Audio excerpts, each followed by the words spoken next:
Hi guys, we are going to look at how to properly round.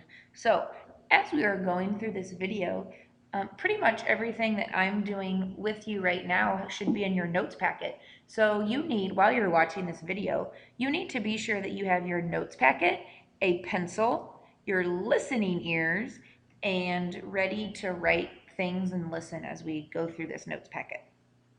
So, rounding. First of all, why do we need to round?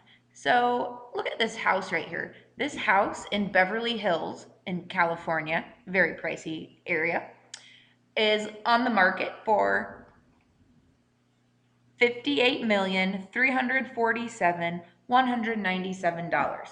That's the list price. This must be a really swanky, sweet house to be that expensive. So when we round, we might want to know, instead of saying all of those numbers, let's just say how much is this house going to cost the nearest 10,000? Or we might say how much is this house going to cost if we round to the nearest million? So rounding just makes numbers easier for us to say. So here are our steps to success for rounding. We're always going to look at the number to the right of our underlying digit.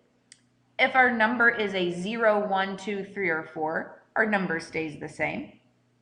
If it's a 5 or above, we're going to round up. All of the numbers to the left stay exactly the same. All of the numbers to the right turn into zeros. So again, let's take a look at our example problem here. We have the number $58,347,197. So again, what we are going to do is, here's our underlying digit, because the question asks us to the nearest 10,000. So our underlying digit is the 4. So the next thing it says is we look at the number to the right. So let's look at the number to the right. That number is a 7.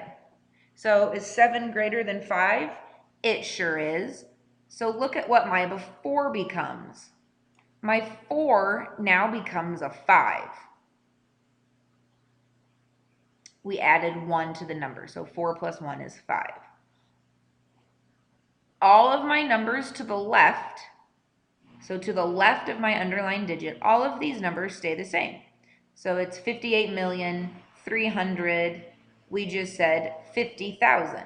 So now see how my number gets easier to read? All of these numbers are 0. So instead of having to say 58,347,197, we can just say 58,350,000. So we have rounded this number right here to the nearest 10,000. What's our nearest 10,000? 50,000.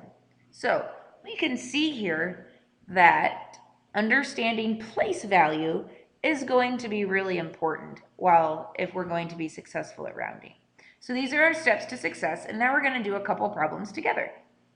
So we want to round this number. We want to round 2,681 to the nearest 1,000. So again, essentially I'm asking myself, is this number right here closer to 2,000 or is it closer to 3,000? How do I know? Well, let's look at our steps to success. The number to the right is a 6. So 6 is above 5. So my 6 is going to become a 7. All of the numbers to the right turn into zeros. The number to the left stays the same. So is 2,681 closer to 2,700 or closer to 2,600? Well, we just said 2,700. Let's take a look at this number. I have 178,365. So I want to know, is this number going to be closer to 178,000 or closer to 179,000? How am I going to tell this? I'm going to use my steps for rounding. So I look at the digit to the right of my underlying digit. That's an 8. So my 8 is bigger than 5. My 8 becomes a 9.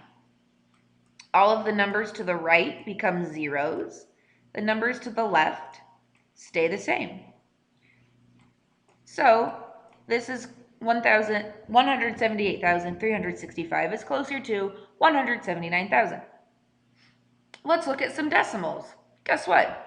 Process stays the same. Again, we just have to be good at knowing our place values. So I need to know if this says round to the nearest thousandth, I know that this is the tenth, hundredths, thousandths. So I'm going to underline the 8. So I want to know, is this number closer to 628 thousandths or 629 thousandths? Those are my two options. So let's take a look. I look at the number to the right of my underlined digit.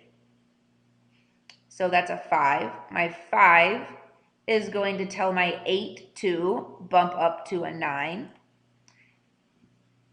I rewrite all of my numbers to the left, and I can add a 0 at the end if I want. So this number right here is closer to 629 thousandths. All right, let's look at 100,000. So first of all, I need to know, where is the 100,000s? Well, this is the millions. So this right here is the 100,000s. I underline it. I look at the digit to the right.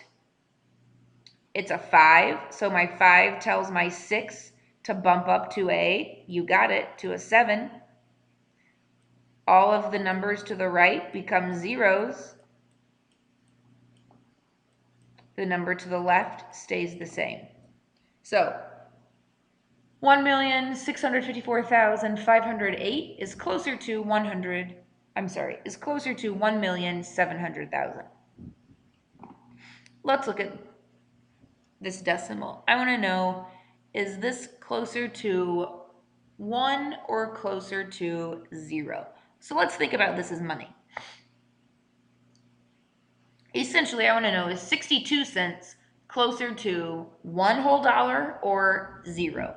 So let's use our rules of rounding. I underline my I underline my 0 because my 0 is in the 1's place value. So I look at the number to the right. So I look at my 6. My 6 is greater than 5, so that tells my 0 to bump up to a 1. And then I can write zeros at the end. So going back to our original question, is 62 cents closer to 0 or closer to $1?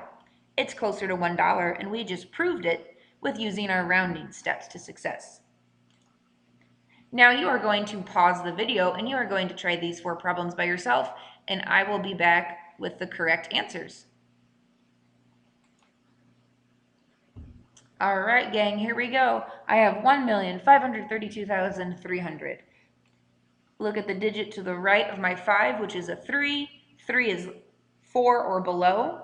So this number is closer to 1,500,000. I want to know, is 33,689 closer to 33,690 or 33,689? My 9 tells my 8 to bump up to a 9. So it's closer to 33,690.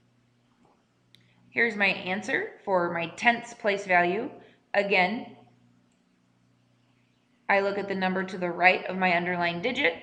So 2 is closer to 0. So this is closer to 6/10. And to the hundredths place value. So my 2 is in the hundredths place value. So I need to look at the 8. The 8 tells my 2 to bump up to a 3, so this is closer to 63 hundredths. So that is our lesson for today, and we'll have some practice problems shortly. Thanks for tuning in, and we'll see you later.